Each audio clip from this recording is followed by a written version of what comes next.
We want to bring in NewsNation law and justice contributor Jennifer Coffindaffer. She's also a former FBI special agent to talk more about this. Jennifer, always great to see you. First of all, what's your reaction to this? Well, in a sense, Natasha, who cares from the standpoint of he's in prison now and there's 4 people that he brutally murdered. And so I think the fact that he's getting a little bit of yelling and screaming through a vent and door kicking really is just I kind of don't care. Yeah, I mean, zero sympathy here for Kohberger.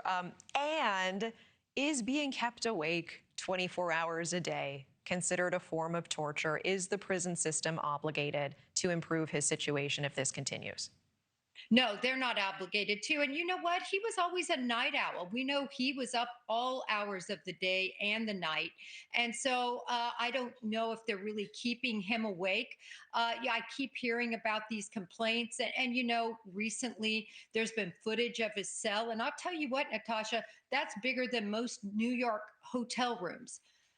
Where he's living right now. Are you surprised that the other inmates are targeting Kohberger? Because these other guys are supposedly the worst of the worst. Many of them are murderers themselves.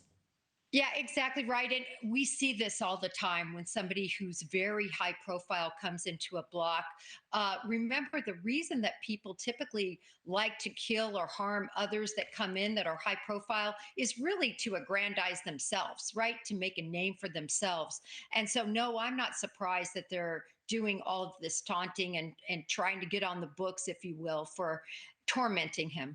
Jennifer, appreciate it. And stand by. We do want to get your take on another major crime story and an update this week. The grisly murder of a couple in the middle of Devil's Den, a state park in northwestern Arkansas. And the details are just so awful.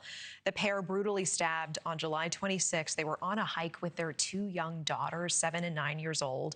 And police say the husband, Clinton Brink, was attacked first. His wife, Kristen, jumped into action. She brought the girls to a safe location before returning to try to help her husband, but she ultimately also fell victim to that assailant.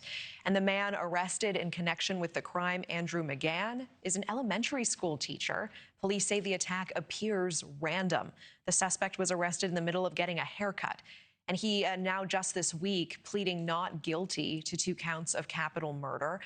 We are learning more about him. Police say that he worked as a teacher at several schools, passing all background checks. He was hired to teach at an Arkansas public school this coming school year.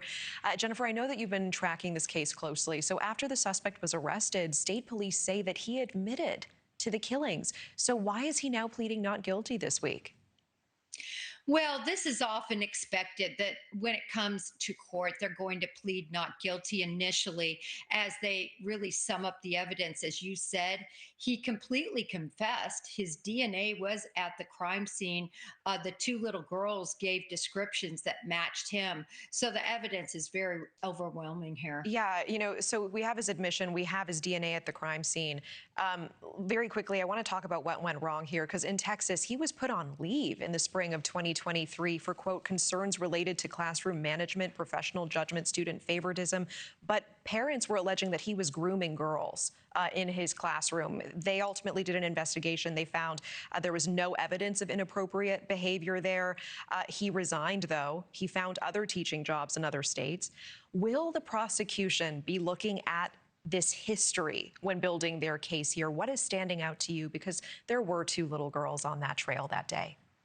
Yeah, what's standing out to me is motive, and they're not coming forward and saying, but there's certainly breadcrumbs here. If you look at his history in Texas, where you have him asking a little girl about marrying him, words to this effect, it's very concerning. And I would think that those 2 little girls were his real target, but he attacked the father and mother, obviously. All right, Jennifer Coffindaffer, appreciate you as always. Thank you.